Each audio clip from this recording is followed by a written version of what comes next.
langsung.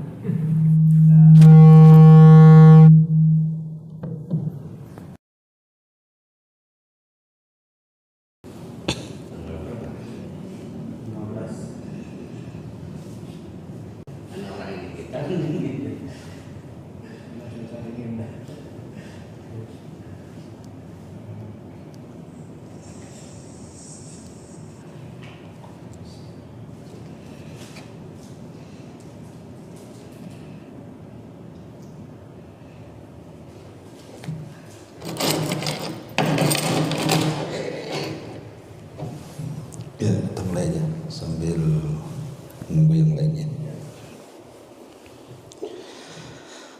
Bismillahirrahmanirrahim. Wabarakatuh.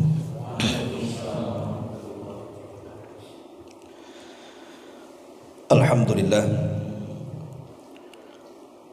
Alhamdulillahilladzi hadana wa kafana wa ja'alana minal muslimin. Asyhadu an la ilaha illallah wahdahu wa asyhadu anna Muhammadan abduhu wa rasuluhu alladzi la nabiyya ba'dahu. Faqala Allah azza wa jalla: Ya ayyuhalladzina amanu taqullaha haqqa tuqatih wa la tamutunna illa wa antum muslimun. Amma ba'du. Hadirin kaum muslimin yang dimuliakan Allah Subhanahu wa taala. Alhamdulillah, di malam hari ini kita bisa kumpul kembali di tempat yang insyaallah diberkahi ini. Tak lupa juga salawat dan iringan salam kita hadiahkan kepada Rasul kita Nabi besar Muhammad sallallahu alaihi wa ala alihi wasallam. Pembahasan di malam hari ini, karena kita lihat di sosial media, kalau boleh dikata mungkin jadi sesuatu yang sangat viral tentang kejadian yang ada di Amerika sana, tepatnya di Los Angeles, California. Mungkin tidak terbayang oleh siapapun negara yang paling kuat di dunia tidak sanggup untuk mencegah kebakaran yang luar biasa. Apakah ini sebuah azab yang Allah Subhanahu wa taala timpakan kepada mereka, ataukah hanya teguran keras saja yang Allah Azza wa Jal hendak ditimpakan kepada mereka sebagai ibrah bagi yang lainnya? Karena ada sebagian orang-orang yang berkomentar, boleh jadi apa yang terjadi di Los Angeles hari ini, kebakaran yang sangat besar sepanjang sejarah Amerika, adalah bagian daripada balasan Allah Subhanahu wa taala kepada mereka, karena mereka sudah bertahun-tahun menghancurkan kaum muslimin, khususnya di Timur Tengah dan khususnya lagi di Palestina. Apakah itu memang bentuk dari azab Allah Subhanahu wa taala sebagai pembalasan ketika kaum muslimin tidak sanggup untuk melawan? Maka tangan Allah lah yang menghancurkannya. Ma'asyiral muslimin yang dimuliakan Allah Subhanahu wa taala, tentu kita harus melihat dari kacamata Al-Quran dan Sunnah. Begini ikhwatu fiddin yang dimuliakan Allah Subhanahu wa taala, kalau seandainya Allah Subhanahu wa taala mengirimkan azabnya karena dosa hamba-hambanya, maka kita yang di sini juga akan terikut akan azab itu. Dan itu disebutkan di dalam Al-Quran, di mana Allah Subhanahu wa taala mengatakan dalam surah Fatir, walau yu'akhidullahu an-nasa bima kasabu ma taraka ala dhahriha min dabbatin. Dan kalau Allah Subhanahu wa taala menghukum manusia karena perbuatan dosa-dosa mereka, niscaya tidak akan ada yang ditinggalkan Allah di bumi dari makhluk yang melata sekalipun. Dan itu diulang dalam ayat yang lain, walau yu'akhidullahu an-nasa bi dzulmihim ma taraka 'alaiha min dabbatin walakin yu'akhiruhum ila ajalin musamma. Dan kalau Allah Subhanahu wa taala menghukum manusia karena kezalimannya, niscaya tidak akan ada yang ditinggalkannya di bumi dari makhluk yang melata sekalipun, tapi Allah menangguhkan mereka sampai batas waktu yang ditentukan. Artinya kalau ini disamakan dengan azab-azab umat terdahulu, kita lihat umat Nuh alaihi salatu wassalam, ketika Allah Subhanahu wa taala turunkan azab kepada mereka, tidak ada satu jiwa pun yang disisakan. Bahkan Nuh alaihi salatu wassalam sampai mengatakan, la tadhar 'alal ardi minal kafirina dayyara. Ya Rabb, jangan kau sisakan satu jiwa kafir pun yang hidup di permukaan bumi. Dan Allah kabulkan. Tidak ada satu manusia yang hidup karena bencana besar, banjir bandang yang diiringi tufan, sehingga Allah lenyapkan semua manusia kecuali yang di perahu Nuh alaihi salatu wassalam saja.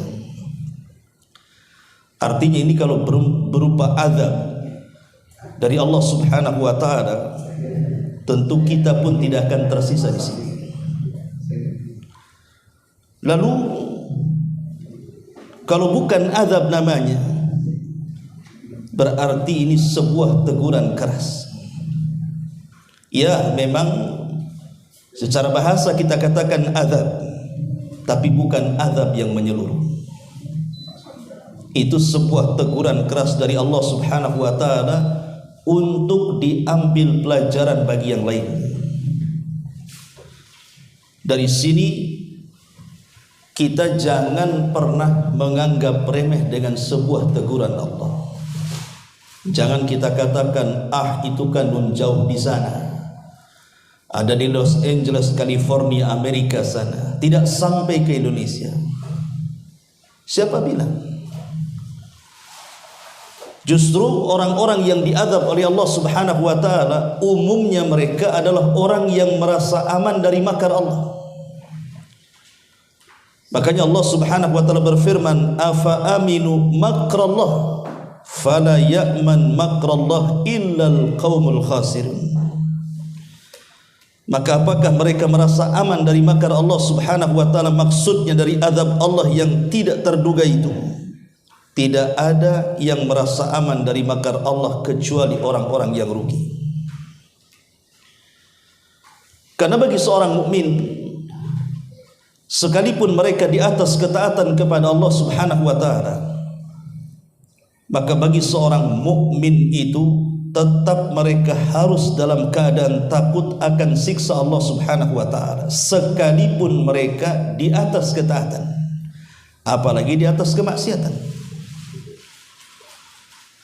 Dan itu Allah Subhanahu wa taala gambarkan dalam Al-Qur'an surah Al-Mu'minun ayat 60. Walladzina yu'tuna ma atau wa qulubuhum wajilatun in annahum ila rabbihim raji'un. Dan orang-orang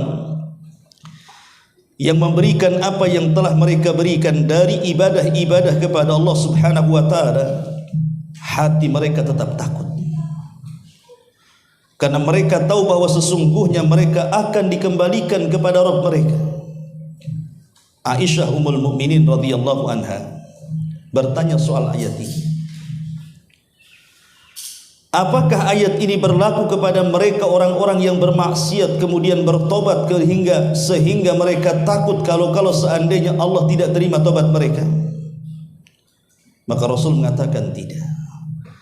Ayat ini bukan ditujukan kepada mereka, tapi ayat ini ditujukan kepada mereka orang-orang yang salat, orang-orang yang berpuasa, orang-orang yang bersedekah, tapi mereka takut kalau seandainya itu semua tidak diterima Allah Subhanahu wa taala. Dari sini Al-Imam Hasan Al-Basri rahimahullahu taala mengatakan, al-mu'min ya'mal bi ta'ati wa huwa mushfiqun wajilun khaifun, wal fajir ya'mal bil ma'asi wa huwa aminun.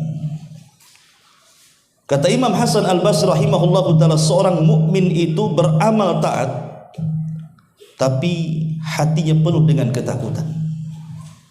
Maksudnya takut akan siksa Allah Subhanahu wa taala. Sedangkan ahli maksiat, mereka melakukan maksiat dan selalu merasa aman dari makar Allah Subhanahu wa taala. Jadi peristiwa kebakaran yang terjadi di Los Angeles sana adalah sebuah peringatan keras dari Allah Subhanahu wa taala untuk dijadikan ibrah bagi kita di sini. Karena yang namanya musibah itu tidak mesti kebakaran. Karena tentara-tentara Allah Subhanahu wa taala itu bukan hanya sekedar api saja. Tentara Allah itu banyak.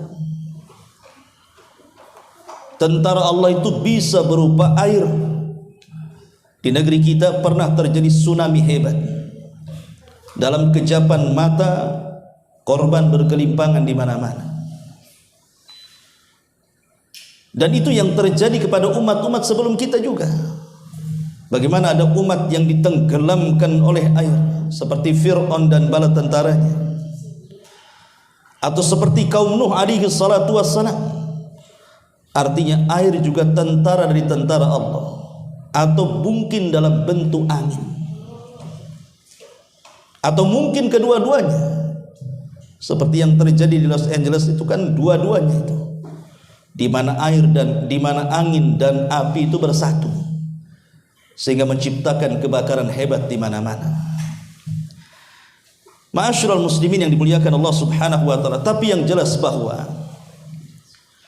ketika Allah Subhanahu wa taala mengirimkan sebuah bencana alam, maka Allah Subhanahu wa taala mengatakan, wa nukhawwifuhum fama yaziduhum illa tughyanan kabira. Dan kami mengirimkan itu semua dalam rangka menakut-nakuti. Jadi setiap peristiwa, baik itu banjir, kebakaran, gempa, gunung meletus, angin puting beliung atau yang semacamnya, kenapa Allah Subhanahu wa taala kirim kepada manusia? Allah katakan, wa nukhawwifuhum bil ayati la'allahum yarji'un. Kami sedang menakut-nakuti Subhanahu wa taala agar mereka kembali. Dan Allah mengatakan, wa manursilu bil ayati illa takhwifa. Dan kami tidak pernah mengutus tanda-tanda kuasa kami kecuali dalam rangka menakut-nakuti hambanya. Tapi masalahnya sudah banyak kejadian di sekeliling kita, tapi bukan membuat takut. Sebagaimana Allah mengatakan, fama yaziduhum illa tughyanan kabira. Tetapi yang demikian hanyalah menambah besar kedurhakaan mereka kepada Allah Subhanahu wa taala. Ma'asyiral muslimin yang dimuliakan Allah Subhanahu wa taala, dahulu di zaman Nabi, ketika orang-orang Quraisy itu berusaha untuk didakwai oleh Rasul supaya mereka mentauhidkan Allah, masuk ke dalam Islam, agama tauhid, kebanyakan mereka menolak. Sehingga Nabi SAW berdoa kepada mereka dengan doa pacaklik yang berkepanjangan. Sampai-sampai Nabi SAW mengatakan dalam doanya, ya Allah, berikanlah pacaklik seperti pacaklik yang pernah terjadi di zaman Nabi Yusuf. Itu doa Nabi itu. Karena Nabi yang berdoa mustajab. Betul-betul terjadi paceklik yang luar biasa, sampai sebagian mereka harus memakan kulit-kulit dedaunan dan akar-akaran karena tidak ada yang dimakan lagi. Kelaparan di mana-mana. Abi Sufyan yang ketika itu masih kafir datang kepada Nabi dan meminta kepada Nabi SAW dan mengatakan, ya Muhammad, bukankah engkau Nabi yang diutus sebagai rahmatan lil alamin, membawa rahmat bagi segenap alam semesta? Berdoalah kepada Allah Subhanahu wa ta'ala agar paceklik ini dihentikan, karena paceklik ini membuat orang lemah dan kelaparan, sampai ketika sebagian mereka melihat ke langit seolah-olah penuh dengan asap tebal di langit. Dari situ Allah Subhanahu wa ta'ala turunkan ayat fartakib yauma ta'tis sama bidukhanim mubin yaghshan nas hadza adzabun alim rabbana kshif anna al-adzab inna mu'minun anna lahumudz dzikra wa qad ja'ahum rasulun mubin thumma tawallaw anhu wa qalu mu'allamun majnun. Maka tunggulah hari ketika langit membawa kabut yang sangat nyata yang meliputi manusia. Inilah azab Allah yang sangat pedih. Mereka berdoa, ya Rabb, kami lenyapkanlah dari kami azab itu, sungguh kami akan beriman. Bagaimanakah mereka dapat menerima peringatan padahal telah datang kepada mereka seorang Rasul yang membawa penjelasan. Kemudian mereka berpaling dan mengatakan bahwa dia Muhammad hanya pengajar yang gila saja. Lah ketika paceklik terjadi di zaman Nabi SAW itu, kemudian Rasul berdoa, akhirnya kemudian betul-betul dihilangkan. Tetapi apa yang terjadi, bukannya mereka beriman kepada Allah Azza wa Jalla, justru mereka malah kufur dan tambah-tambah kufurnya. Jadi ada manusia itu yang ditakut-takuti oleh Allah Subhanahu wa ta'ala, mereka tidak takut. Boleh jadi mungkin kejadian yang terjadi di Los Angeles sana, bagi orang-orang yang ada di sana, mungkin mereka mengalami ketakutan yang luar biasa. Dan itu juga pernah dialami negeri kita dengan berbagai macam musibah yang terjadi di negeri kita. Harusnya semua ini menjadikan pelajaran bahwa Allah mengirimkan itu semata-mata sebagai teguran keras bagi mereka yang merasakan, harusnya mereka bertobat. Lah bagi kita yang tidak merasakan, jadikan itu pelajaran besar bahwa musibah itu bisa saja menimpa kita, karena tidak boleh kita merasa aman dari makar Allah Subhanahu wa ta'ala. Wa makaru makran wa makaru makran wa makarna makran wallahu khairul makirin. Mereka manusia boleh berbuat makar, tapi kami punya makar, kata Allah, dan sebaik-baik makarlah makar Allah Subhanahu wa ta'ala. Lalu apa penyebabnya? Kalau itu bukan sebuah pembalasan dari Allah Subhanahu wa ta'ala, karena Amerika sudah mendalangi semua peristiwa dan kejadian yang berlaku di Timur Tengah. Hancurnya Afghanistan, hancurnya Irak, hancurnya Suriah, kemudian Gaza dan segala jenis genosidanya. Maka ini kembali kepada ayat Al-Quran surah Ar-Rum ayat 41 dan 42. Allah Subhanahu wa ta'ala mengatakan, zaharal fasadu fil barri wal bahri bima kasabat aydin nas liyudhiqahum ba'dalladzi amilu la'allahum yarji'un. Telah tampak kerusakan di daratan dan di lautan, itu disebabkan karena perbuatan tangan manusia. Allah hendak agar mereka merasakan sebagian dari akibat perbuatan mereka, agar mereka kembali ke jalan yang benar. Jadi kebakaran itu karena ulah mereka sendiri, karena ulah tangan-tangan mereka sendiri. Makanya kalau kita melihat Nabi SAW dalam hadis Aisyah radhiyallahu anha itu, Nabi itu kalau ada angin kencang, angin yang sangat kencang sekali dan nampak akan membahayakan. Maka Nabi SAW ketakutan kemudian berdoa. Apa doanya? Allahumma inni as'aluka khairaha wa khaira ma fiha wa khaira ma ursilat bihi wa a'udzubika min syarriha wa syarri ma fiha wa syarri ma ursilat bihi. Itu doa Nabi. Jadi kalau ada angin kencang itu Rasul takut. Kemudian langsung menengadahkan tangannya ke langit dan mengatakan, ya Allah, aku meminta kepadamu akan kebaikan angin ini. Aku meminta kepadamu agar di dalam angin ini penuh dengan kebaikan yang akan membawa keberkahan kepada kami. Dan aku berlindung kepadamu dari keburukannya. Keburukan yang ada di dalam angin itu dan keburukan yang akan membawa bencana dari angin itu.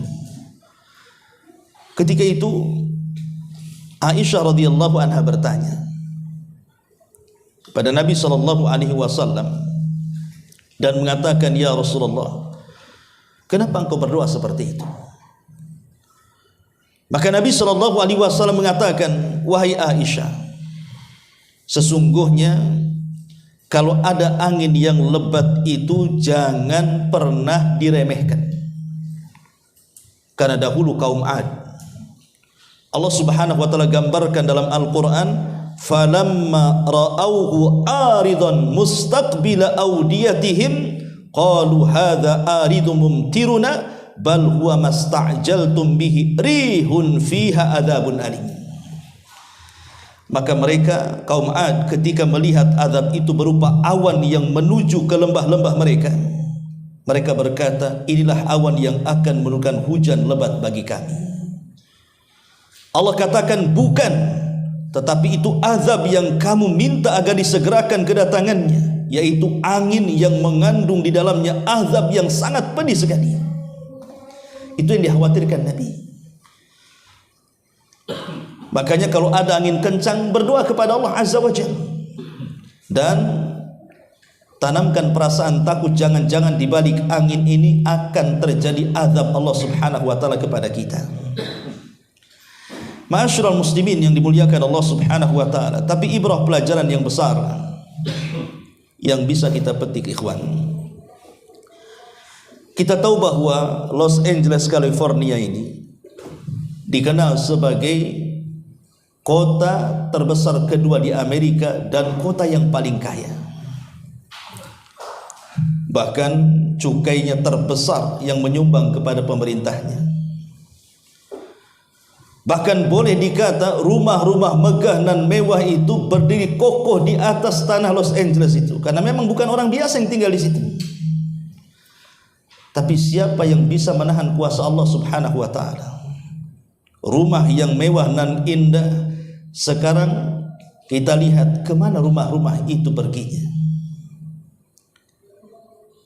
Gedung-gedung pencakar langit itu yang hancur berantakan, kemana tuh perginya gedung-gedung itu? Bayangkan dilalap api dalam sekejap, hitungan hanya beberapa hari saja. Padahal kalau kita kiaskan dengan kehancuran Gaza,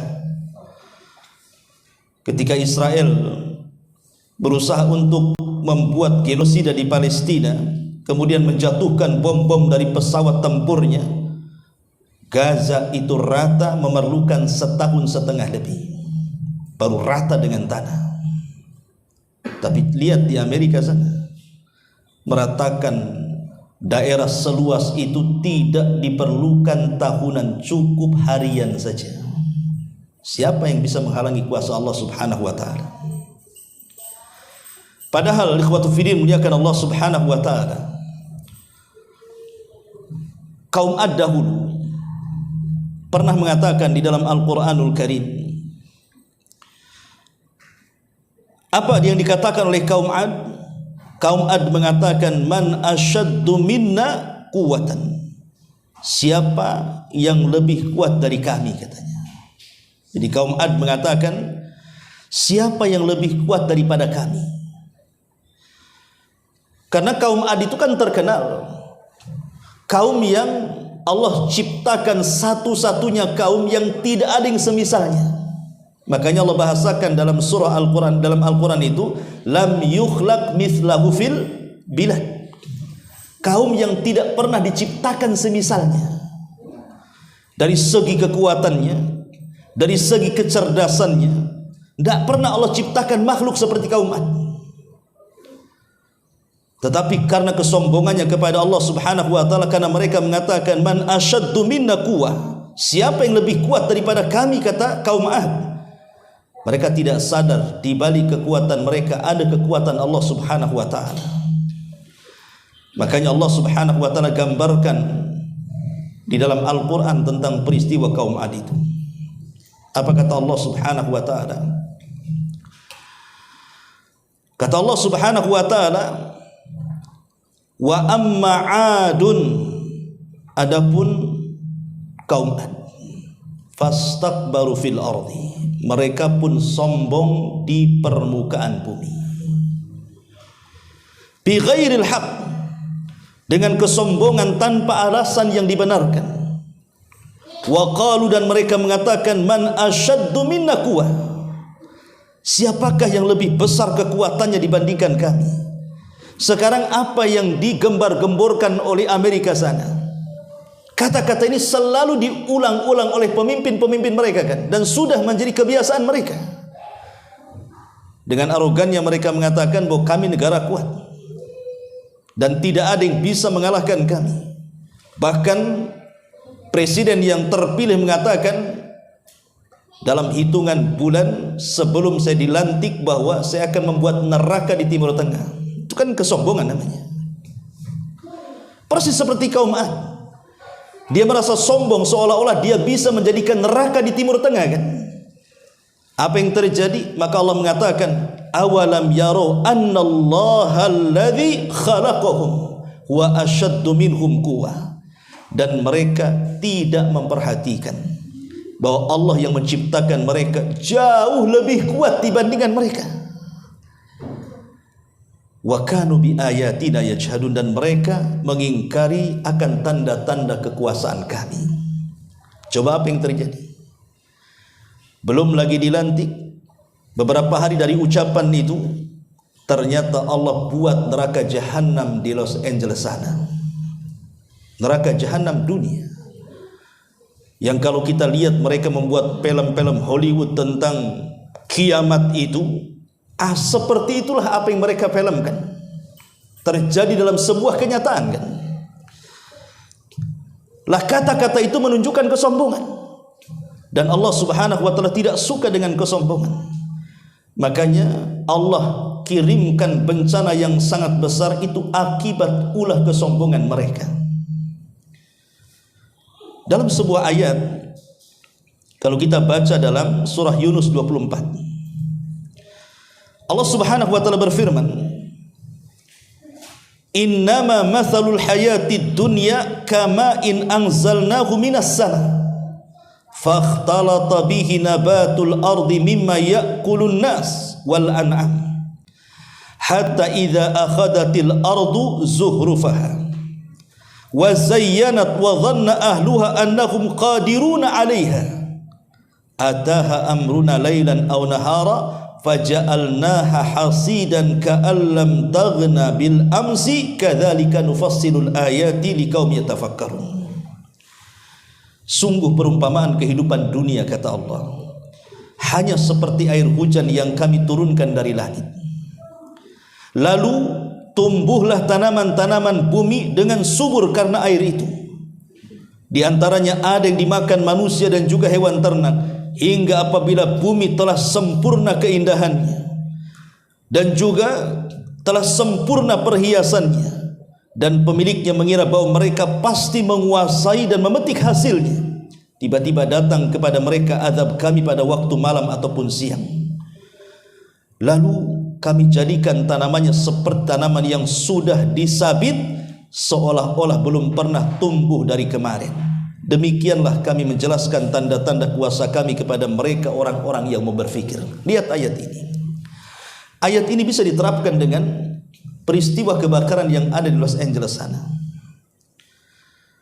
Siapa yang mengira Los Angeles akan terbakar sedemikian hebatnya, yang belum pernah terjadi negara-negara yang lainnya?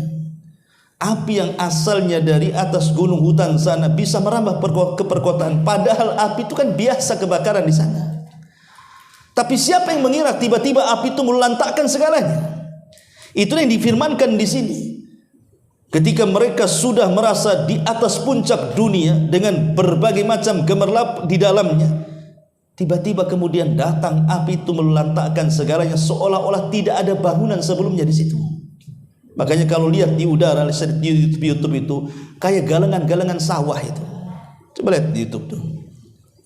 Lihat sebelum kebakaran dan setelah kebakaran. Kok bisa bangunan-bangunan kayak tembok begini terbakar dan kemudian roboh sampai ke parap-parapnya, sampai ke tanah? Coba.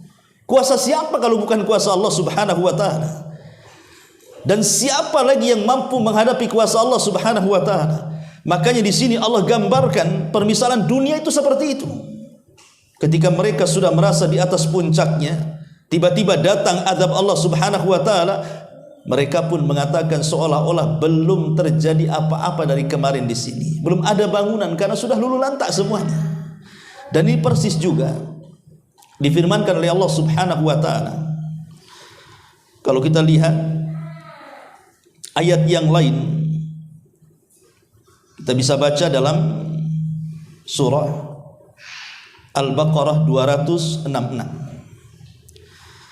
Allah Subhanahu wa taala mengatakan, ayawaddu ahadukum an takuna lahu jannatun min nakhilin wa a'nabin tajri min tahtiha al-anhar lahu fiha min kulli thamarat wa asabahul kibaru wa lahu dzurriyyatun du'afa fa asabaha i'sarun fihi narun fahtarakat kadzalika yubayyinullahu lakumul ayati la'allakum tatafakkarun.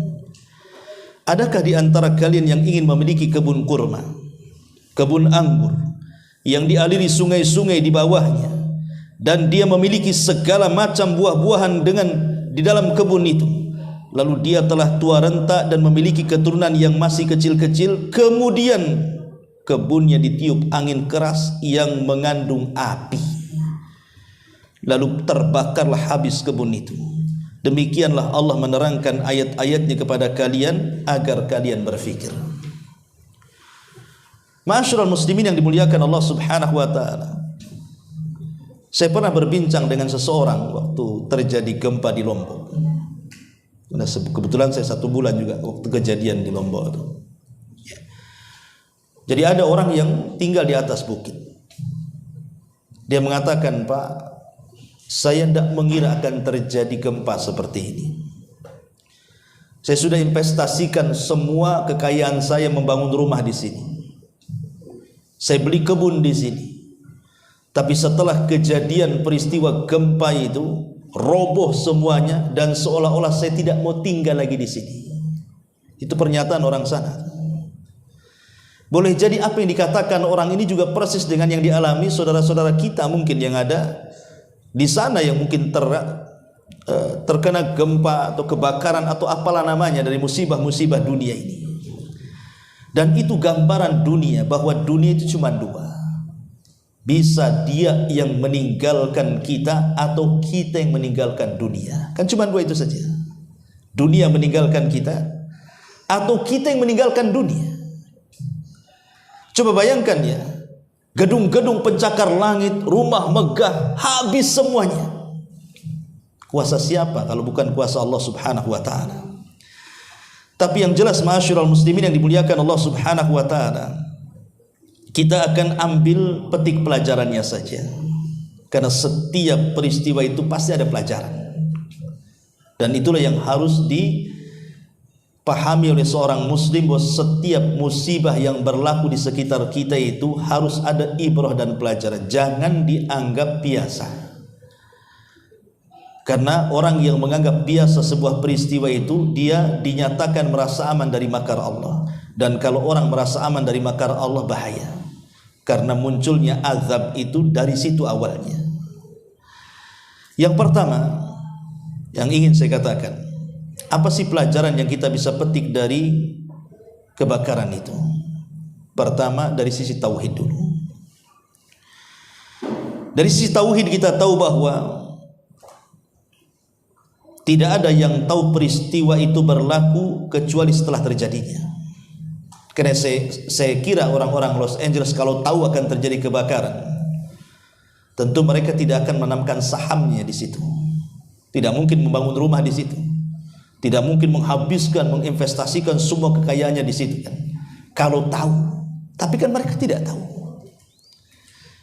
Dari sini Allah Subhanahu wa taala mengatakan, wa indahu mafatihul ghaibi la ya'lamuha illahu wa ya'lamu ma fil barri wal bahri wa ma tasqutu min waraqatin illa ya'lamuha wa la habbatin fidh dhulumatil ardi wa la ratbin wa la yabisin illa fi kitabim mubin. Kunci-kunci semua yang gaib ada pada sisi Allah. Tidak ada yang mengetahui selain Dia. Dia mengetahui apa yang ada di darat ataupun yang ada di laut. Tidak ada sehelai daun pun yang gugur yang tidak diketahui Allah. Tidak ada sebutir biji pun dalam kegelapan bumi, dan tidak pula sesuatu yang basah ataupun yang kering, melainkan tertulis dalam kitab yang nyata, maksudnya Lauhil Mahfuz. Maka dari sisi tauhidnya adalah tidak ada yang tahu peristiwa itu kecuali Allah Subhanahu wa taala. Maka dari sini bisa saja azab itu datang sekonyong-konyong sementara kita belum bertobat kepada Allah Azza wa Jalla. Ini yang pertama, bahwa ayat ini mengajarkan bahwa manusia harus bergantung sepenuhnya kepada Allah Subhanahu wa taala. Yang kedua, bahwa angin yang kencang yang membawa api yang luar biasa itu, bayangkan kerugian yang dialami oleh negara Amerika itu bukan sedikit. Bahkan diperkirakan seandainya dikalkulasikannya mereka membantu Israel dari tahun 1959 sampai hari ini, katanya itu tidak sebesar kerugian yang diderita hari ini.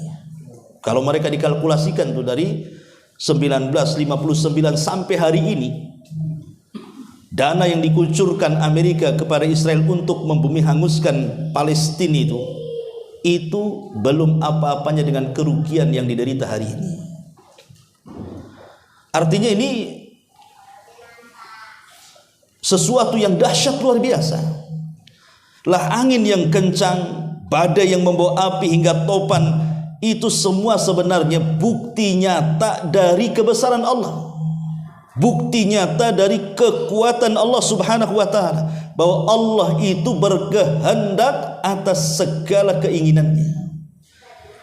Sekalipun manusia berkehendak tapi Allah tidak berkehendak, tidak mungkin terjadi. Tapi kalau Allah yang berkehendak, sekalipun manusia tidak berkehendak, pasti terjadi. Dan itulah salah satu keimanan yang harus kita imani tentang adanya takdir Allah Subhanahu wa taala. Maka kita yang tidak terkena dampaknya, bersyukurlah kepada Allah Subhanahu wa taala. Ini yang kedua. Kemudian yang ketiga, kebakaran itu mungkin boleh jadi kita jadikan sebagai pengingat agar kita lebih kembali kepada Allah Subhanahu wa taala, agar kita tidak sombong dan congkak kepada Allah Azza wa Jalla. Lihat ketika Allah mengatakan dalam surah Al-A'raf ayat 133, fa arsalna alaihimut tufan, sampai kepada ayat fastakbaru wa kanu qauman mujrimin. Maka kami kirimkan kepada mereka tufan, angin yang mematikan. Tetapi mereka tetap menyombongkan diri dan mereka adalah kaum yang berdosa.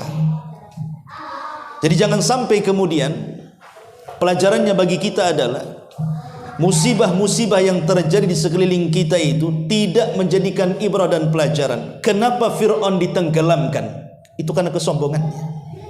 Kenapa kaum Ad juga ditenggelamkan? Itu karena kesombongannya. Maka jangan pernah sombong di hadapan kekuasaan Allah Subhanahu wa taala. Karena tentara-tentara Allah Subhanahu wa taala di mana saja. Terkadang Allah itu kalau mengirimkan tentaranya tidak harus tentara-tentara besar. Contoh umpamanya kaum Sabah. Kenapa kaum Sabah dihancurkan Allah? Dan dengan apa kaum Sabah dihancurkan coba? Dengan tikus. Ya. Bayangkan kaum Sabah di zaman itu dikenal sebagai jannah sorga karena kesuburannya, di mana mereka memiliki kebun dengan segala buah-buahan di dalamnya. Tidak ada satupun hewan-hewan yang mengganggu dalamnya. Tidak ada ular, tidak ada kecoa, tidak ada kalajengking, tidak ada semut, tidak ada nyamuk, tidak ada apa-apa masuk ke dalam kebun itu. Dan kalau mereka memanen itu tidak perlu dipetik, diletakkan saja keranjangnya di atas kepala, masuk ke dalam kebun, keluar sudah penuh. Saking subur dan indahnya negeri itu, makanya Al-Quran bahasakan dengan sebutan jannah sorga, karena membuat cemburu negara-negara yang lainnya di zaman itu. Sampai siapapun yang datang ke negeri itu sakit, kemudian masuk ke negeri itu, keluar jadi sehat. Saking nikmatnya negeri Sabah itu, karena mereka masih memeluk agama Sulaiman. Tetapi setelah kenikmatan yang begitu banyak melupakan mereka, akhirnya mereka mulai kufur dan menyembah berhala. Apa yang terjadi? Allah Subhanahu wa taala kirim tikus-tikus kecil, kemudian menggerogoti bendungan Ma'rib. Digerogoti karena keasikan mereka dengan dunia, mereka lupa ngecek jembatan, mengecek bendungan-bendungan itu. Rupanya ketika satu kayu, kan bendungan zaman dulu kan bukan beton kayak sekarang, bendungan zaman dulu pakai kayu-kayu kan begitu. Ketika satu kayunya jebol karena dimakan oleh tikus, apa yang terjadi? Maka air bah yang sangat besar dari Ma'rib melantakkan segalanya. Tidak ada yang tumbuh kecuali 3, kata Al-Quran. Itu pun tidak bisa dimakan kecuali daun bidara, pohon sidr. Buah-buahannya apa yang bisa dimakan? Selebihnya buah-buahan yang pahit rasanya. Coba bayangkan ketika Allah menghancurkan kaum Sabah, coba, hanya dengan tikus. Itulah kuasa Allah Subhanahu wa taala. Ketika Allah Subhanahu wa taala menghancurkan Abraha dan pasukannya, Allah kirim apa? Burung. Burung ababil. Burung ababil itu burung-burung laut. Burung-burung hitam itu burung-burung laut itu. Orang Sunda mengatakannya belekok tuh apa tuh. Burung-burung laut, burung sawah tuh. Itu kan ababil, itulah yang dikirim oleh Allah Azza wa Jalla. Bahkan ketika Allah Subhanahu wa taala menghancurkan Ya'juj wa Ma'juj di akhir zaman, apa yang Allah kirim? Ulat. Bayangkan Naghaf. Naghaf itu ulat. Itu yang menghancurkan Ya'juj wa Ma'juj. Sementara Isa dan pasukannya tidak sanggup mengalahkan mereka. Bahkan Allah yang mengatakan engkau tidak sanggup mengalahkan mereka. Bagaimana mungkin mengalahkan Ya'juj dan Ma'juj sementara jumlah mereka satu di antara kita 999 dari mereka. Gimana cara melawannya? Antum saja dikeroyok 20 orang mati. Ini dikeroyok 999 yang royok kita. Per satu orang dari kita, dari mereka 999. Makanya Allah mengatakan, ya Isa, bawalah kaum muslimin yang tersisa sembunyi di bukit Tur. Nggak sanggup melawan Isa. Ya. Lalu apa yang terjadi? Isa hanya bisa berdoa kepada Allah Subhanahu wa taala agar Allah Subhanahu wa taala menghancurkan kaum yang ganas, yang bengis sekali Ya'juj dan Ma'juj. Karena fitnah Ya'juj dan Ma'juj bukan sama dengan Dajjal, tidak. Kalau Dajjal itu kan fitnah agama. Kalau engkau ikut saya tidak akan membunuhmu, bahkan aku akan berikan kekayaan kepadamu. Itu Dajjal. Tapi Ya'juj dan Ma'juj itu fitnahnya bukan fitnah agama. Memang fitnahnya kerusakan. Setiap bertemu dengan di luar rasnya pasti akan dibantai, dan itu kaum kanibal, langsung dimakan dagingnya. Tapi mereka kaum yang sombong. Setelah mereka menghabiskan di luar rasnya di atas permukaan bumi, kemudian mereka menatap ke langit dan mengatakan, qatalna man fil ardi sanaqtuluhu man fis sama. Kami sudah membunuh semua orang yang ada di bumi, sekarang di langit kami bantai, katanya. Apakah sombong tuh? Ya. Maka dengan kesombongan itulah Allah kirim apa? Tentaranya. Tentara Allah kecil, Naghaf, ulat. Ulat itulah yang menghancurkan Ya'juj wa Ma'juj. Jadi Allah Subhanahu wa taala memiliki tentara yang banyak, dan tidak perlu tentara itu yang besar-besar, tidak perlu dikirim harimau, buaya, apalagi buaya darat. Nah, ya. Jadi memang betul-betul Allah Subhanahu wa taala mudah menghancurkan siapapun yang hendak Allah hancurkan. Bagi Allah itu mudah. Makanya semua makhluk Allah yang di bumi ini bisa menjadi tentaranya. Air bisa menjadi tentaranya, api bisa menjadi tentaranya, angin bisa menjadi tentaranya. Segala yang ada di permukaan bumi itu adalah tentara-tentara Allah Subhanahu wa taala. Maka dari sini kita mengambil ibrah dan pelajaran bahwa kebakaran itu harusnya mengingatkan tentang kuasa Allah. Jangan congkak dan sombong, dan hindari kezaliman. Hindari kezaliman, karena doa-doa orang-orang yang dizalimi itu bisa saja menjadi sebuah kenyataan kan. Allah mengatakan wala tahsabannallaha ghafilan amma ya'malu zalimun. Jangan kau kira Allah lalai dari doa-doa orang-orang yang kau zalimi. Seorang gubernur Madinah, Khalid Al-Burmuki, di zaman Khalifah Harun Ar-Rasyid, ditangkap dan dimasukkan ke dalam sel penjara dengan anaknya karena kasus korupsi. Akhirnya dicaci maki semua manusia di zamannya.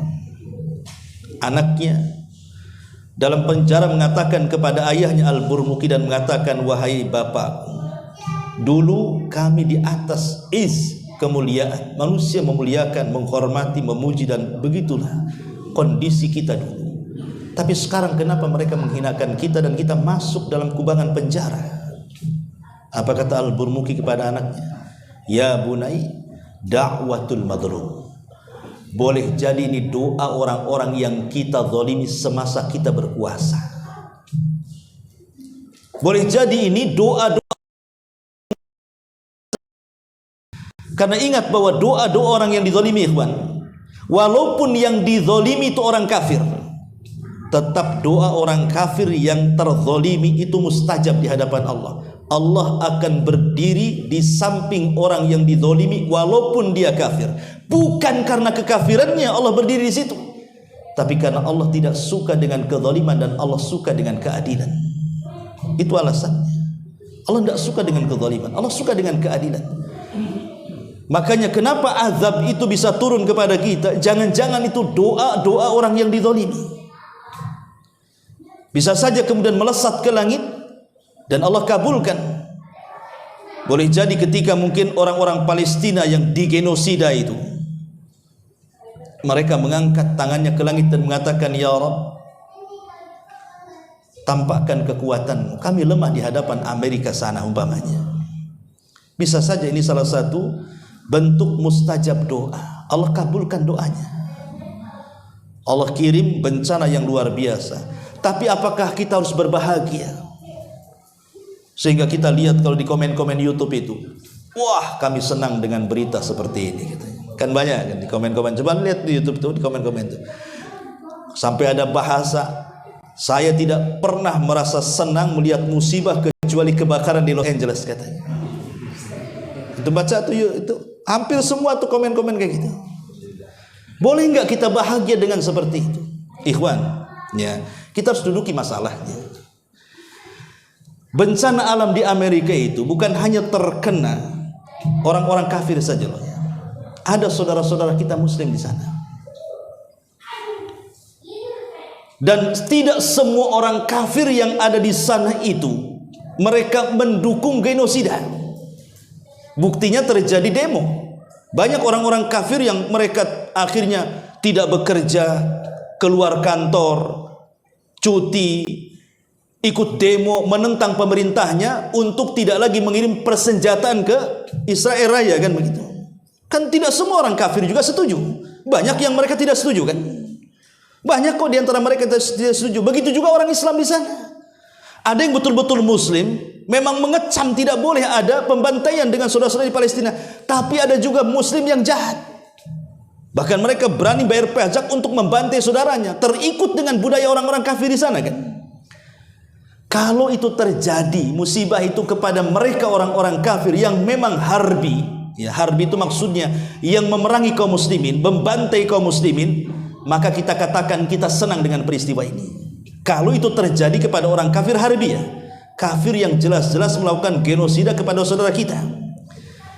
Tetapi kepada orang-orang kafir yang mereka bukan harbi, mereka justru menentang, atau mungkin juga di situ ada kaum muslimin yang membela saudara di Palestina, kemudian terjadi seperti ini, apa kita bahagia? Kan tidak. Ya. Maka kita tidak boleh kemudian langsung menghukumi secara umum kan itu. Wah, saya bahagia melihat kebakaran ini katanya. Tidak pernah seumur umur saya bahagia kecuali hari ini katanya. Nggak bisa kita katakan seperti itu. Lihat siapa yang jadi korban dulu di situ. Karena secara umum yang namanya kemanusiaan itu, kita tidak menginginkan satu dunia ini ada musibah. Kita tidak menginginkan. Justru kita doakan mereka dapat hidayah, kan begitu. Lihat Nabi SAW ketika disakiti oleh orang-orang Taif, dilempari batu lagi, sampai berdarah-darah lagi, lari 2 mil sampai kemudian sembunyi di kebun kurma Mughirah. Ketika datang malaikat Jibril membawa 2 penjaga bukit, apa kata malaikat Jibril? Wahai Muhammad, di samping kiri kananku ada 2 malaikat bukit, tinggal kau perintahkan keduanya, maka mereka akan mengangkat 2 bukit untuk menghancurkan siapapun yang menentangmu. Tinggal kau perintahkan saja. Tapi Rasul mengatakan, Allahumma hdi biqaumin fa innahum la ya'lamun. Ya Allah, berikan hidayah kepada mereka, karena mereka kaum yang tidak tahu. Ya. Jadi harus dirinci gitu maksudnya. Bahagia ya bahagia kalau terjadi kepada kafir harbi, kepada kafir yang memang membantai kaum muslimin. Tapi kepada kafir yang tidak seperti itu, atau di situ ada orang-orang yang beriman, kaum muslimin dari saudara-saudara kita yang hidup di negeri sana, tidak mungkin kita bahagia. Kasihan, yang ada kita bela sungkawa lah, kan begitu.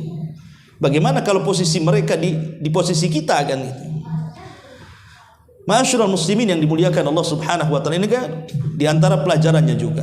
Kemudian yang keempat, bahwa dampak keserakahan dan ketidakadilan terhadap alam ini juga salah satu pemicu musibah besar kenapa alam ini mengamuk, karena perintah Allah Subhanahu wa taala. Karena Allah yang mengatakan wala tufsidu fil ardi ba'da islahiha. Dalam surah Al-A'raf ayat 56 Allah mengatakan, janganlah kamu berbuat kerusakan di bumi setelah Allah ciptakan bumi dengan baik.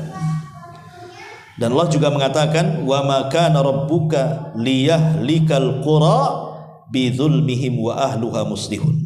Rabbmu tidak akan membinasakan negeri-negeri itu secara zalim selama penduduknya berbuat baik. Ya.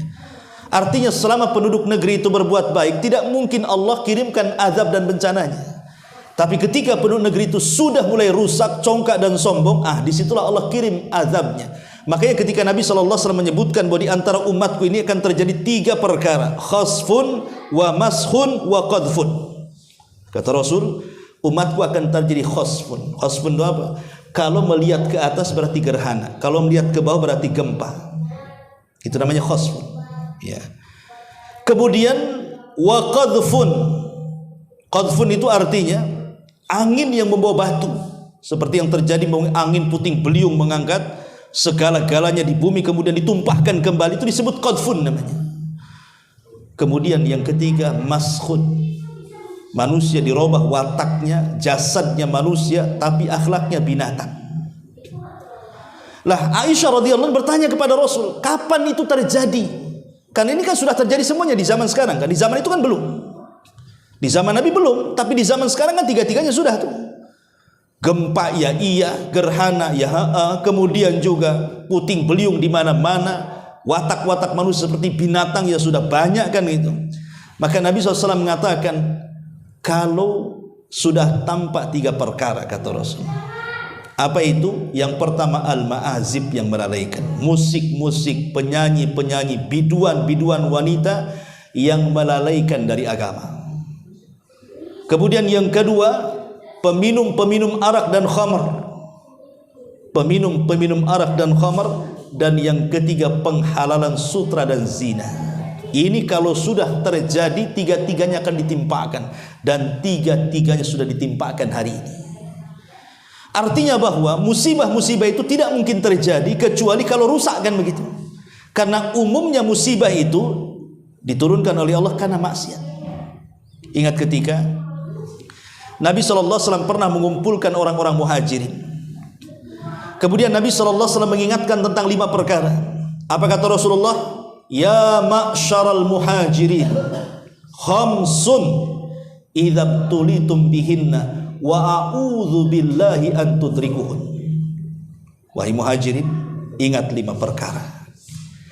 Kalau sampai 5 perkara menimpa kalian, a'udzubillah, kata Rasul, aku berlindung kepada Allah, jangan sampai menimpa kalian. Kata Nabi SAW, man lam tadharil fahishatu fi qaumin qad hatta tu'linu biha illa fasha fihim ta'un wal auja allati lam takun madat fi aslafihim alladhina madaw. Kata Nabi SAW, kalau sebuah fahisyah, ditafsirkan oleh syurahul hadis, fahisyah itu artinya perzinahan, LGBT, macam-macam yang sejenisnya, homoseksual, lesbi, atau kita katakan LGBT. Kalau sudah tampak yang zina, LGBT dan yang semacamnya, dan itu diberlakukan secara terang-terangan. Di zaman Nabi bukan tidak ada yang berzina, ada, tapi tidak terang-terangan. Makanya ketika ada seorang pemuda namanya Ma'iz datang kepada Rasul dan mengatakan, ya Rasul, zanaitu fatahirni, Rasul, aku sudah berzina, bersihkan aku. Artinya kan ada perzinahan di zaman Nabi, tapi kan tidak terang-terangan, orang ini ngaku sendiri. Tapi di zaman sekarang justru lokalisasi itu justru dilegalkan pemerintah kan. Antum bisa berzina itu baik online atau offline, bisa COD lagi.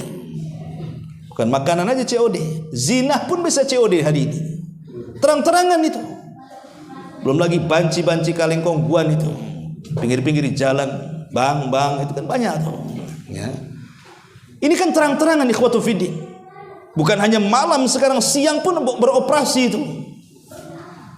Apa yang terjadi? Maka Rasul mengatakan, illa fasha fihimut ta'un, pasti akan ditimpakan penyakit ta'un, wal auja, dan penyakit-penyakit yang lainnya yang belum pernah ada sebelumnya. Di zaman Rasul tidak ada penyakit AIDS. Di zaman sekarang banyak. Ya, macam-macam kan penyakit kelamin itu. Dan itu sampai sekarang tidak ada obatnya. Bahkan belum ditemukan obatnya. Konon ada seorang ulama Yaman menemukan obatnya. Tapi taruhlah seandainya ditemukan obatnya, pasti Allah akan kirimkan penyakit yang lainnya. Anggaplah sekarang Barat dengan kecanggihan teknologinya, berkumpul para dokter-dokter dan profesor untuk meneliti penyakit AIDS dan berusaha mencari pencegah dan obatnya. Kita katakan sia-sia. Kenapa? Karena yang Anda lawan itu bukan bakteri, yang Anda lawan itu Allah. Kalau melawan bakteri boleh saja Anda temukan obatnya, tapi kalau yang Anda lawan Allah, pasti Allah akan menciptakan bakteri yang lainnya. Sampai kapan? Yang Allah kehendaki bukan memerangi bakteri, tapi stop perzinahan, LGBT dan yang semacamnya. Pasti Allah akan angkat tuh penyakit itu. Sebenarnya itu yang Allah minta kan. Ya. Maka dari sini kita tahu bahwa tidak ada musibah yang Allah timpakan itu kecuali karena dosa. Boleh jadi kebakaran yang ada di Los Angeles sana, yang menghabiskan berhektar-hektar. Kalau itu terjadi di Batam, mungkin habis Batam itu. Batam ini luasnya berapa? 1.500 saja. Di sana sampai berlipat-lipat kota Batam itu. Ya. Tapi ini menunjukkan bahwa apa? Rupanya kuasa Allah itu memang ajaib luar biasa. Siapa yang nyangka Los Angeles menjadi seperti itu kondisinya, kota yang paling indah hilang begitu saja. Ya. Ma'asyiral muslimin yang dimuliakan Allah Subhanahu wa taala, maka hikmahnya adalah dampak keserakahan dan ketidakadilan, maksiat di mana-mana. Itulah yang menjadikan kenapa azab Allah Subhanahu wa taala timpakan. Yang kelima, hikmahnya adalah tentu yang tertimpa musibah, ya, disitulah ada hikmah sabar dan hikmah syukur kan. Bagi mereka yang tertimpa sabar, bagi kita yang tidak tertimpa bersyukur. Karena dua perkara inilah yang banyak memasukkan orang ke surga. Sabar itu separuh Islam, syukur itu separuh Islam, dan kalau digabungkan sempurnalah Islam. Makanya kenapa Allah Subhanahu wa taala hanya menyebut dua kata dalam meminta pertolongan kepada Allah. Wasta'inu bis sabri was salah. Maksud salat di sini apa? Syukur. Mintalah pertolongan kepada dengan sabar dan syukur, gitu maksudnya. Karena salat itu bentuk syukur kita kepada Allah. Ketika Rasul pecah-pecah kakinya gara-gara salat. Kalau kita pecah-pecah kakinya gara-gara jalan kaki. Kalau Rasul ya pecah-pecah karena sholat kan itu. Ketika ditanya oleh Aisyah, Rasul, sudahlah, kau sudah sepuh, cukupkan yang wajib-wajib. Bukankah dosamu sudah diampuni yang telah, yang sedang, dan yang akan datang? Apa kata Rasul? Ya Aisyah, afala akunu abdan syakur. Salahkah saya menjadi hamba yang bersyukur? Jadi mintalah pertolongan Allah dengan sabar dan syukur. Sabar apabila ditimpa musibah, syukur apabila diberikan nikmat oleh Allah Subhanahu wa taala.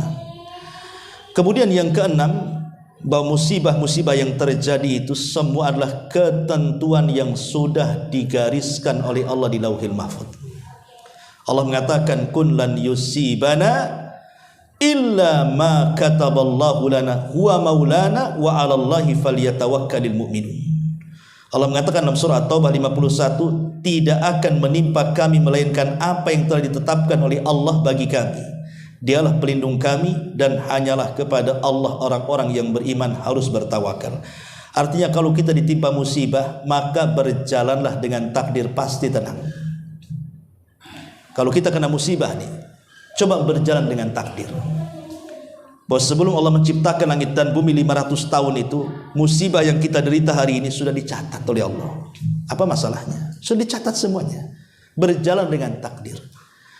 Karena musibah itu tidak mungkin ditimpakan kepada orang yang tidak sanggup memikulnya. Allah itu kalau menurunkan musibah pasti disesuaikan dengan kemampuannya. Cuman setan aja yang datang memberikan was-was kepada kita sehingga kita putus asa. Kalau kita sebenarnya mau menghadapinya pasti bisa, karena Allah tidak pernah menzalimi hambanya. Allah itu ketika menurunkan musibah pasti disesuaikan dengan kemampuan hambanya. Semakin kuat imannya, semakin berat ujiannya. Semakin cetek imannya, maka semakin rendah juga ujiannya. Ya. Begitu memang ujian itu disesuaikan dengan kadar keimanan hambanya. Maka ini juga diantara hikmahnya. Kemudian yang ketujuh, ya, yang ketujuh, bahwa sifat sombong, ujub, takabur, besar kepala atau apa namanya, maka itu sebab terbesar munculnya azab Allah Subhanahu wa taala. Karena tadi di mukadimah sudah saya katakan bagaimana seorang pemimpin Partai Republik, Donald Trump, yang sudah masyhur kan, artinya ini kan viral, trending topik di medsosnya, bagaimana dia menjanjikan neraka di Timur Tengah. Kalau seandainya orang-orang Hamas tidak menyerahkan sandera itu katanya, dan tidak menyerah kepada tentara Zionis Yahudi, maka kami akan jadikan neraka bukan hanya Palestina. Dia mengatakan Timur Tengah. Artinya bukan hanya Palestina, termasuk semua di Timur Tengah. Itu kesombongan macam mana lagi? Kalau bukan sombong apa namanya? Itulah sombong. Ya. Dia merasa bahwa dia sanggup untuk menghancurkan segalanya. Yang punya alam ini Allah, bukan dia. Bisa saja Allah kemudian ketika mungkin Amerika mengirimkan senjatanya, macet pula senjatanya. Tidak mustahil bagi Allah Subhanahu wa taala. Allah mampu segalanya. Bahkan di akhir zaman dijelaskan para ulama bahwa manusia itu perang akan kembali ke pedang, tombak, unta dan segalanya. Karena alat-alat itu sudah tidak berfungsi. Itu akan terjadi di akhir zaman. Tidak ada yang mustahil bagi Allah Subhanahu wa taala. Kenapa dia sombong seperti itu? Dan itu selalu menjadi ucapannya yang nyeleneh, dan terulang-ulang kalimat-kalimat sombong seperti itu. Ya, sehingga wajar Allah ingin buktikan sebelum kau buat neraka di sana, Allah buat neraka di negeri engkau sendiri. Dan terbukti kenyataannya. Ya. Ma'asyiral muslimin yang dimuliakan Allah Subhanahu wa taala. Ya, ini juga harus dipahami, karena kalau kita lihat juga adab-adab umat sebelumnya itu dikarenakan sombong. Kaum Ad sombong, kaum Tsamud sombong, Fir'aun sombong, Namrud sombong. Kemana mereka semuanya? Mereka diazab oleh Allah Subhanahu wa ta'ala. Bahkan Namrud, tahu Namrud? Tidak tahu lah, nggak ketemu kan. Tapi yang jelas kisah Namrud ini, dia raja penguasa dunia, ikhwan. Kalau Fir'aun itu raja penguasa Mesir, tapi Namrud ini dunia. Kekuasaannya itu hampir separuh dunia, Namrud ini. Bagaimana Allah Subhanahu wa ta'ala menghancurkan Namrud? Allah kirim satu nyamuk, bukan banyak nyamuk, masuk ke lubang hidungnya, bersarang 40 tahun di kepalanya. Selama 40 tahun dia sakit kepala, disiksa dengan nyamuk dan tidak bisa dikeluarkan dari otaknya. Sehingga setiap hari kalau sudah merasakan sakit, dia minta kepada pembantunya untuk memukulkan dengan sandalnya di kepalanya. Karena setiap hari dipukul sandal mati karenanya. Coba aja antum dipukul sandal hari-hari di kepalanya, enggak mati. Itulah si Namrud. Allah hinakan seperti itu. Nah itu karena kesombongan, kecongkakan besar kepala kan itu. Seolah-olah di atas dia tidak ada lagi. Di atas langit ada langit lagi. Kekuatan manusia itu belum seberapa dengan kekuatan Allah Subhanahu wa ta'ala. Kemudian juga yang nomor 8, dengan adanya musibah, seorang muslim akan mengetahui tentang betapa besarnya nikmat Allah Subhanahu wa ta'ala. Betapa besarnya nikmat Allah. Makanya kita disunahkan kalau ada orang tabrakan ya di depan kita tuh. Kenapa ini ya? Jadi kalau ada orang yang kecelakaan di depan kita, kita boleh mengucapkan alhamdulillah. Bukan alhamdulillah karena dia kecelakaan ya. Tapi alhamdulillah karena, saya pakai inilah ya, suara saya udah keras. Karena apa? Karena kita yang bukan celaka. Alhamdulillah, bukan saya yang celaka gitu maksudnya. Tapi jangan keras-keras, kedengaran pula sama orang yang celaka. Alhamdulillah. Kurang ajar kan itu. Maksudnya alhamdulillah itu karena bukan kita pelakunya di situ. Kita bersyukur kita tidak celaka. Dengan kita melihat kebakaran di sana, alhamdulillah Indonesia tidak gitu maksudnya. Kita bersyukur dengan nikmat. Terkadang kita ini lupa akan nikmat itu dan baru ingat setelah dicabutnya. Baru nikmat setelah dicabutnya itu. Waktu sehat masih jalan kaki itu ya, masih bisa ke sana kemari, lupa dengan kepengajian. Udah setruk di rumah, ingat pula pengajian di sini. Rindu saya katanya. Waktu sehat kemana? Udah setruk pula pengen datang ke sini pula. Ya. Kadang-kadang orang dilupakan dengan nikmat lah. Itulah kebanyakan manusia. Makanya dengan adanya seperti ini juga, bahwa musibah itu juga, bahwa nikmat sekecil apapun itu dihargai. Itulah bentuk syukur nikmat itu, artinya ketika dalam hati kita itu menghargai sekecil-kecilnya nikmat yang Allah anugerahkan kepada kita. Apalagi nikmat itu besar seperti pandangan, pendengaran, otak, kaki, tangan. Waktu sehat itulah gunakan di jalan Allah Subhanahu wa ta'ala. Karena di antara kufur nikmat itu mempergunakan nikmat tidak sesuai dengan keinginan pemberi nikmat. Allah Subhanahu wa ta'ala. Allah menginginkan mata kita melihat yang halal, kita arahkan pula ke yang haram. Allah menghendaki telinga kita mendengar yang dihalalkan, kita dengarkan pula kepada yang diharamkan, dan begitu seterusnya. Ya. Ma'asyiral muslimin yang dimuliakan Allah Subhanahu wa ta'ala, termasuk juga di antara pelajaran besar dari musibah kebakaran di sana, bahwa semua musibah yang terjadi itu warisan dari umat-umat terdahulu, ikhwan. Apa yang terjadi hari ini dari musibah apapun itu sudah pernah dialami oleh umat sebelumnya. Banjir sudah dialami kaum, gempa dialami kaum Tsamud, kemudian api dialami oleh kaum Lut. Semua sebutkan musibah apa ya yang terjadi hari ini itu pernah terjadi di umat-umat sebelum kita. Jadi sebagaimana musibah juga warisan, dosa yang menyebabkan musibah juga warisan gitu maksudnya. Supaya kita jadi pelajaran kenapa Fir'aun ditenggelamkan, karena sombong, berarti jangan sombong. Kenapa kaum Ad dihancurkan? Karena mereka congkak merasa ujub, jangan ujub. Ya. Dan begitu seterusnya. Ya. Nah, ini juga yang harus kita pahami. Kemudian yang terakhir, ingat bahwa kalau musibah datang kepada kita, maksudnya kalau musibah datang kepada kita itu biasanya bukan yang tertimpa itu orang jahat saja, pasti orang baik akan ikut di situ. Kita lihat tsunami, gempa, puting beliung dan lain-lainnya, atau banjir-banjir itu. Bukan yang tidak sholat saja yang terkena rumahnya kerendam itu. Yang rajin sholat pun kerendam juga di situ. Bukan preman saja, ustadz pun kena di situ. Karena Allah yang mengatakan, fattaku fitnatan la tusibannal ladzina zalamu minkum khassa. Takutlah kepada fitnah yang kalau Allah timpakan kepada sebuah kaum, bukan hanya orang zalim saja, tetapi orang baik pun terkena imbasnya. Tapi Nabi SAW mengatakan, ketika menceritakan tentang pasukan bendera hitam yang dari Syam yang akan membunuh Al-Mahdi saat dibaiat di rukun antara rukun Hajar Aswad dan Yamani itu, tiba-tiba pasukan itu Allah gempakan di antara Mekah dan Madinah yang disebut dengan Baidah. Aisyah bertanya Rasul, orang-orang yang kena gempa yang terprosok ke dalam tanah itu tidak semua orang-orang jahat yang akan membunuh Al-Mahdi, tapi ada juga orang yang lalu lalang di situ, yang tidak tahu menau niat mereka datang ke Mekah untuk apa. Maka Nabi SAW mengatakan, yub'atsuna ala niyatihim, mereka akan dibangkitkan sesuai dengan niat mereka, sesuai dengan amalan mereka. Artinya begini, ikhwatu fiddin, al-amru bil ma'ruf wan nahyu anil munkar itu penting.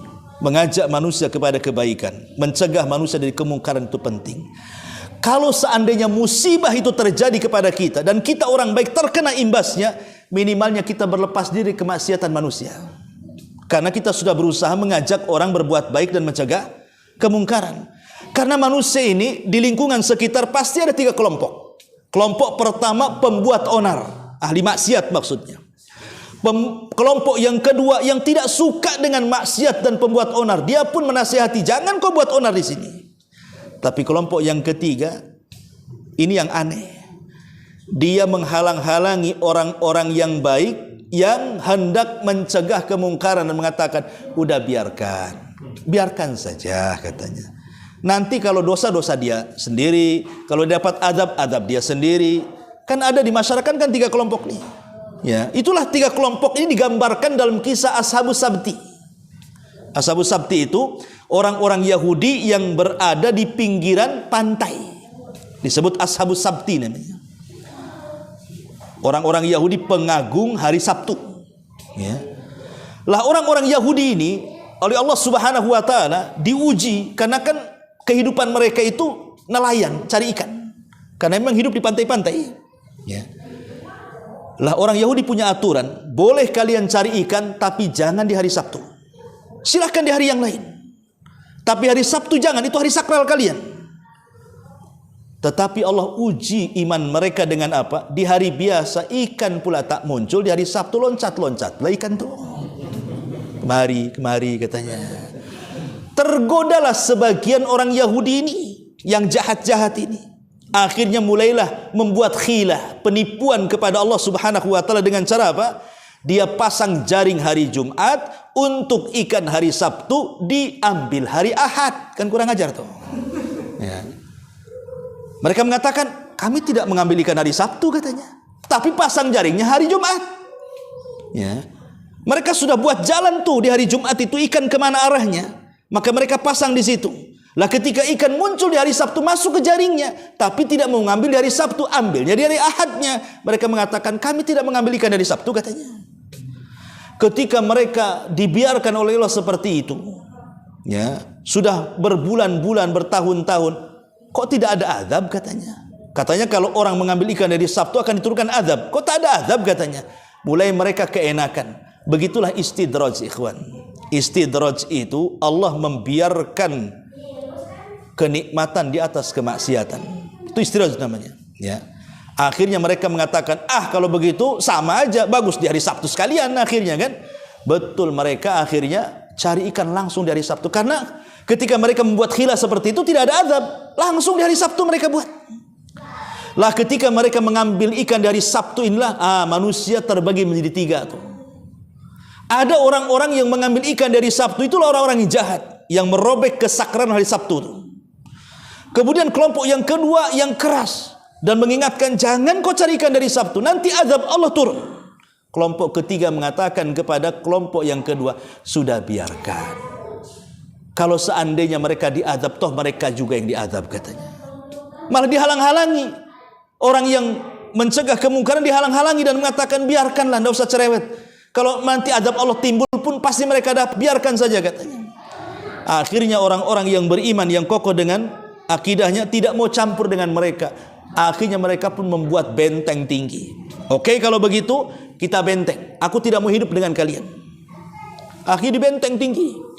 Jadi orang-orang yang baik di sini, orang-orang yang mengambil ikan dari Sabtu di sini, dengan orang-orang yang melarang kepada orang yang melarang mengambil ikan dari Sabtu. Di balik dinding mereka mendengar ada suara teriak-teriak. Semuanya kalau dapat ikan mereka luar biasa buat pesta pora. Sampai pada waktunya tidak ada suara satu pun dari keributan yang biasa mereka ributkan kalau mendapatkan ikan banyak di situ. Jadi orang-orang yang beriman di balik tembok ini heran. Kok nggak ada suara sama sekali? Ada apa ini? Akhirnya diutuslah salah seorang, coba intip. Kenapa mereka tidak berisik, tidak bersuara hari itu? Katanya. Rupanya ketika naik ke pagar, tidak ada satu manusia pun di situ. Makin heran tuh, nggak ada orang. Ya patutlah nggak berisik, nggak ada orang. Jadi akhirnya kemudian mereka sepakat untuk membuka pagar itu, ingin melihat kemana orang-orang itu. Rupanya ketika mereka membuat pagar di pinggir-pinggir dinding itu sudah ada dua binatang, kera dan babi. Kera dan babi. Sebagian ulama tafsir mengatakan ketika Allah mengatakan kunu qiradatan khasiin, jadilah kalian kera-kera yang dihinakan. Maksudnya yang dikutuk jadi kera, merekalah orang-orang yang mengambil ikan di hari Sabtu. Adapun yang dikutuk menjadi babi, merekalah orang yang mencegah kepada orang yang mencegah kepada orang yang mencari ikan dari Sabtu. Dikutuk jadi babi. Karena mereka terlibat walaupun tidak ikut mengambil ikan. Ya, tetapi mereka tidak hidup kecuali 3 hari kemudian mati. Dan tidak ada yang hidup satu pun dari kera itu. Sehingga jangan kemudian sekarang kera-kera ini keturunan kera-kera Yahudi dari Sabtu, nggak ada kaitannya. Ya, itu mereka dibinasakan semua oleh Allah Subhanahu wa taala. Lah dari sini kita tahu bahwa yang menjadikan orang selamat dari azab Allah itu kalau dia mencegah kemungkaran dan mengajak kepada kebaikan. Kalau seandainya Allah takdirkan kita sudah berusaha mengajak kebaikan, mencegah kemungkaran, kemudian kita terseret dalam fitnah atau mungkin musibah yang berlaku yang Allah turunkan itu, minimalnya kita sudah lepas tanggung jawab di hadapan Allah Subhanahu wa taala. Wallahu alam, ini diantara hikmah dan pelajaran dari kebakaran yang terjadi di Los Angeles sana. Taib, sampai di sini kita buat tanya jawab, silakan kalau ada yang bertanya.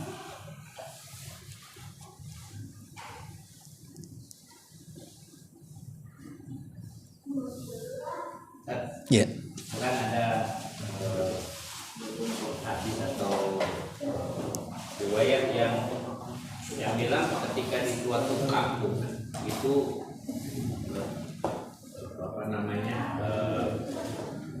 zina dan riba dibiarkan, nggak ada yang melarang dan sebagainya, kampung itu akan terkena. Mereka sudah menghalalkan diri mereka dengan azab Allah. Ya, hadis itu sahih. Yang nggak melakukan pun kena juga. Artinya yang mendiamkan walaupun dia tahu itu salah, itu juga akan kena azab. Ya kena. Tadi Ashabus Sabti kan membiarkan, akhirnya jadi babi tadi. Jadi analoginya sama dengan. Iya, sama juga. Sahih. Ya, kalau dibiarkan kan begini. Kata Rasul mengatakan, permisalan orang-orang yang mengingkari kemungkaran dengan orang-orang yang tidak mengingkari kemungkaran, kata Rasul, itu seperti kapal yang lantai 2, lantai 1 dengan lantai 2. Ya. Kata Rasul begitu, seperti kapal 2 lantai. Ya. Kapal ini sedang berlayar di pantai. Orang-orang yang di atas, ya, orang-orang yang di atas, mereka pun senang untuk mengambil air kan, dari atas senang. Ya. Sehingga orang-orang yang di bawah itu kan terkurung. Mereka kalau minta air otomatis ke atas, karena orang atas yang bisa mengambil air. Jadi karena mereka merasa bosan, kasihan ganggu terus orang-orang yang di atas, katanya.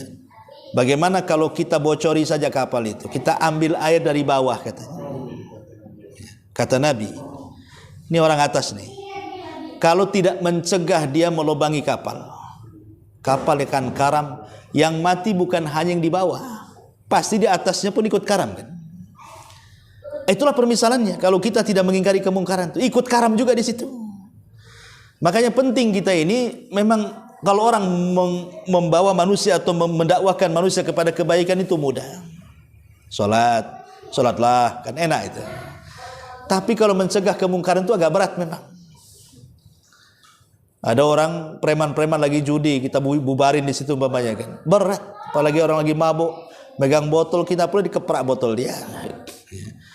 Jadi memang agak berat mengingkari sebuah kemungkaran itu. Makanya kenapa kemudian al-amru bil ma'ruf wa nahyu anil munkar ini dua kalimat yang tidak bisa dipisahkan.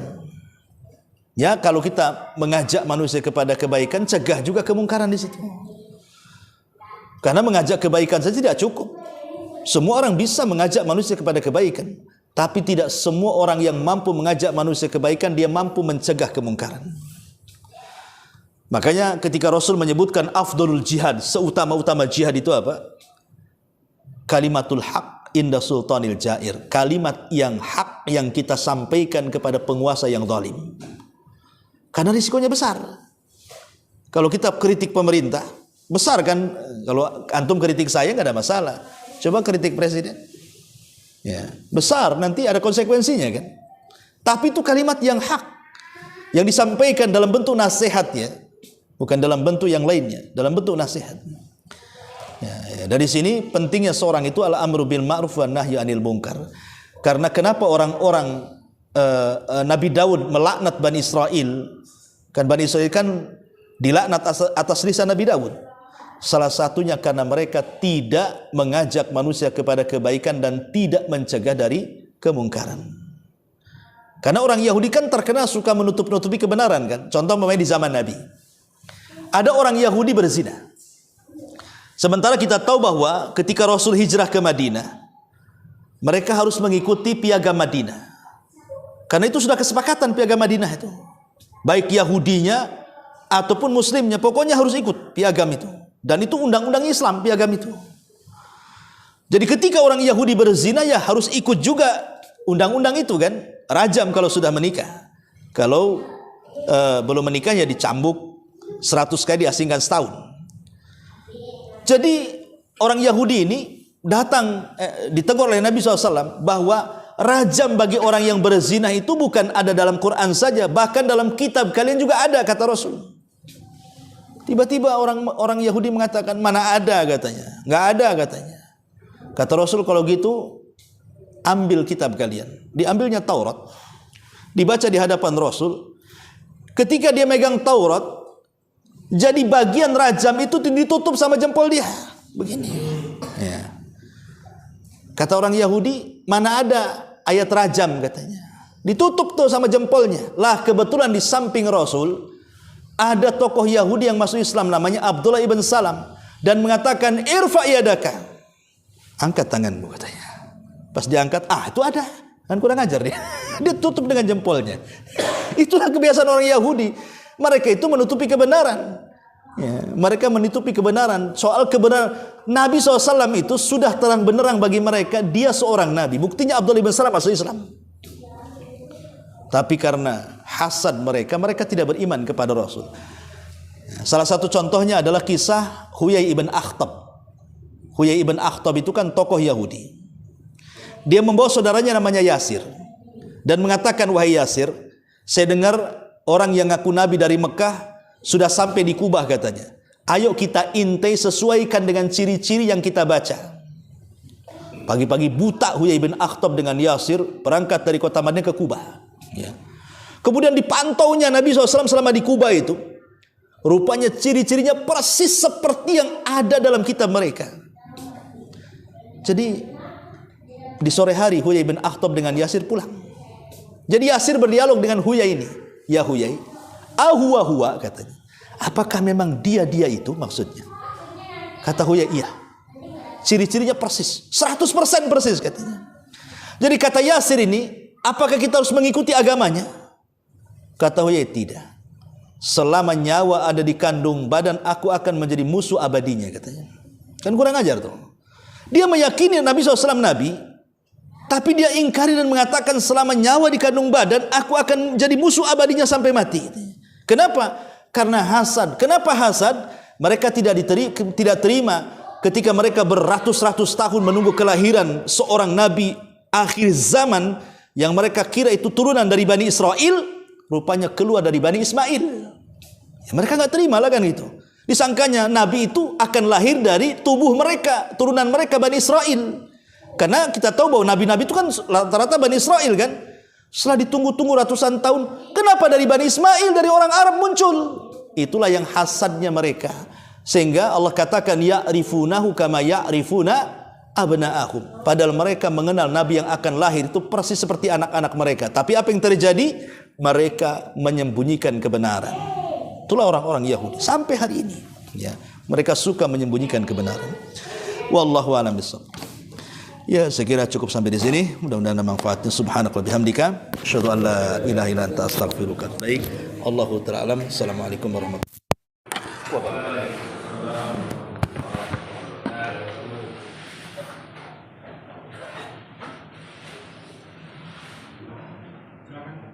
Oh iya. Saya bawa balik aja. Aduh.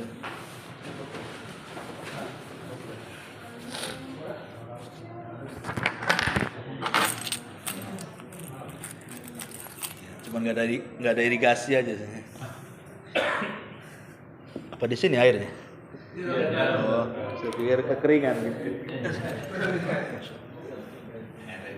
Oh. Aduh. Apa?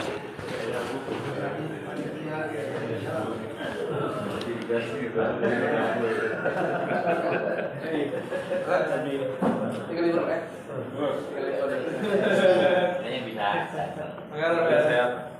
Masih kualitas. Karena lagi UAS.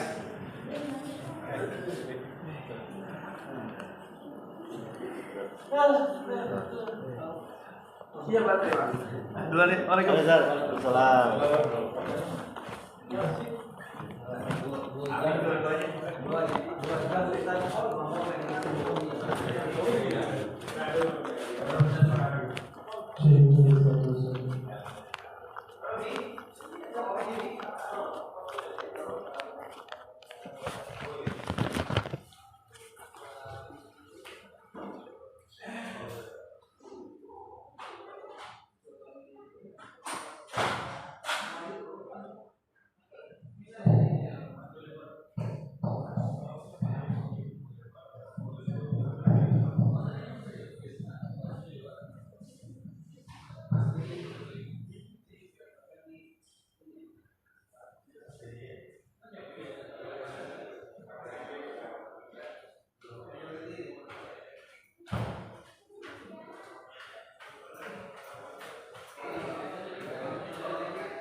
Kenapa?